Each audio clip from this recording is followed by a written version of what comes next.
Welcome to This Explainer. Today, we're diving into a genuinely fascinating piece of source text called The Rebirth of Spirit on Planet Zena. At first glance, you might think, okay, this is just a mystical sci-fi voyage. But hold on, because as we break it down, you're going to see it's actually a profound, highly structured blueprint for overcoming intense loneliness and hitting a total spiritual reset. I am so excited to guide you through this, so let's jump right in.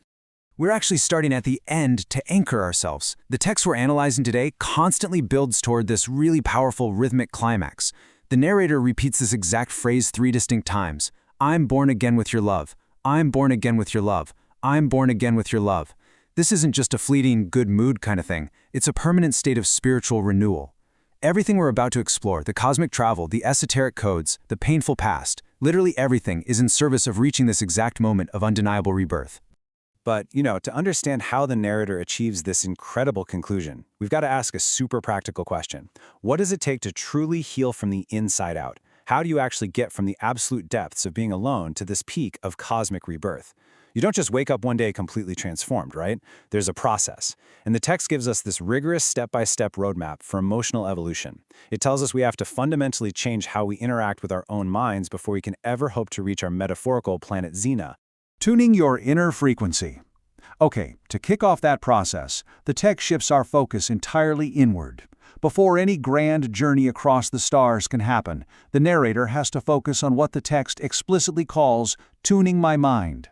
It makes sense, doesn't it? You can't broadcast a clear signal out into the universe if your own internal frequency is just full of static. The source lays out a really logical, sequential progression for this internal tuning. Step 1.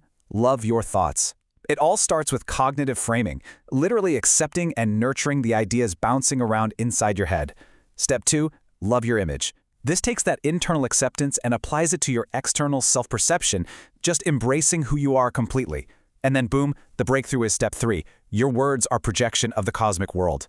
The text is essentially telling us that once you conquer self-love in your thoughts and your image, the things you say literally become the fabric of the universe around you. You aren't just existing anymore, you are actively projecting the cosmic world outward from within. Number 9. Now, right after establishing this need to love your thoughts and your image, the source explicitly singles out a highly specific figure, the number 9. But we aren't doing math here. In this text, it serves a very functional, highly specific purpose for the narrator's mental preparation. The poem defines this number as your secret code, representing your vibrations. These are the precise, hidden frequencies required for the act of tuning my mind. Think of it like a combination lock or maybe a literal radio dial. The mind just cannot transcend its current state of suffering until it locks into the vibration of this secret code. Once your mental frequency perfectly matches the cosmic frequency of the number 9, that internal work is done, and the external journey can finally take off. Journey to Planet Zena. So once the mind is properly tuned, the text shifts dramatically. We step away from the deeply internal focus of loving our own thoughts, and we initiate this massive outward cosmic departure. This is where the astral travel of the text really takes flight. The narrator is no longer bound by their immediate isolated reality. They're prepped and ready to traverse the universe to find their ultimate healing destination.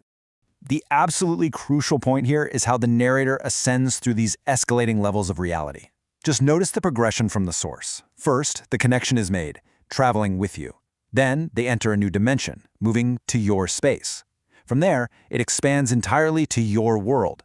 But what's super interesting is that this physical or astral movement is completely tied to the subconscious, happening in my dream. All of these cascading steps upward ultimately deposit the narrator exactly where they need to be, to Planet Zena. It's this beautiful blend of outward cosmic exploration and inward psychological dreaming. The power of divine grace. Upon arriving at this mystical cosmic destination of Planet Zena, the narrator isn't just met with empty space or cold, rocky alien landscapes. Nope. Instead, they encounter a profound, healing, and divine presence. The entire tone of the source text shifts right here, moving from active travel to this feeling of absolute awe and receptive healing. This is the big turning point where those profound emotional wounds we mentioned earlier finally begin to be addressed. The text introduces us to this presence very explicitly. The narrator cries out, "O my beautiful woman," noting that she dwells in your glory abode and declaring, "Your grace is divine." This figure acts as the ultimate catalyst for change. The text notes that this presence provided immense support, stating, "You blessed my spirit, and you made me strong." What's really fascinating here is that while the self-love practice at the very beginning prepared the narrator, it's actually this external, divine grace found on Planet Zena that applies the final, strengthening cure to the spirit. Tracing this spiritual progression, we see a super clear chronological arc. It hasn't always been about strength and divine grace, you know? The text reveals a really desperate, distant past marked by seeking love and writing for you. This transitions into a crucial moment of surrender upon reaching Planet Zena, where the narrator engages in healing through prayers and confessing my sins. It's only through this radical vulnerability that the narrator can enter the restorative phase of healing my wounds, which inevitably leads right to the present reality, a spirit that is fully blessed and made strong. Surviving and spiritual rebirth. This brings us to the final, triumphant realization of the narrator's entire cosmic and emotional journey. We've moved from the isolation of an untuned mind, blasted through the astral dreamscape, and arrived into the divine grace of Planet Zena. And now we witness the ultimate result of this monumental effort, surviving the ordeal and experiencing a total spiritual rebirth. We can clearly see the stark, emotional contrast that gives this text so much weight. On one side, you have the raw, unvarnished truth of the past. I was in tears, I was alone. There is just a deeply relatable human sorrow there. But juxtaposed against that is the present state derived directly from the text, I survived. That is a massive declaration of endurance. It's not just about feeling slightly better on a random Tuesday, it's about having weathered an incredible storm and emerging fundamentally changed, born again. So, what specifically keeps the narrator anchored in this new, reborn state after encountering "Oh My Beautiful Woman"? Well, the text explicitly attributes their survival and subsequent rebirth to three distinct pillars. First, love in my heart. That's the internal capacity that was unlocked way back at step 1. Second, your words of wisdom, the external guidance received in the glory abode. And third, the power of faith, the invisible bridge that connects the internal mind to the cosmic reality. These three forces combined are the actual mechanics of the healing.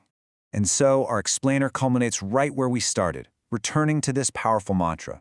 When we first discussed this phrase, it was just a destination. But now, having unpacked the source text, we truly understand the immense, incredible journey required to speak these words. The repetition here is absolute certainty. It is the unshakable joy of a spirit that was in tears, that traveled through dreams using a secret code, that found divine grace, and that finally, truly healed its wounds. I'm born again with your love. I'm born again with your love. I'm born again with your love. As we wrap up this explainer, I want to turn this cosmic blueprint over to you. The text we explored today uses the stars and secret codes to talk about very real, very human emotional recovery. I mean, we all have moments of being in tears and feeling alone, right? So I want you to reflect on your own cosmic vibrations for a second. Have you learned to love your thoughts and your image? And when you need to heal your wounds and find your ultimate place of inner grace and rebirth, where is your Planet Zena? Thank you so much for exploring this fascinating text with me today. Keep tuning your mind, and I'll catch you next time.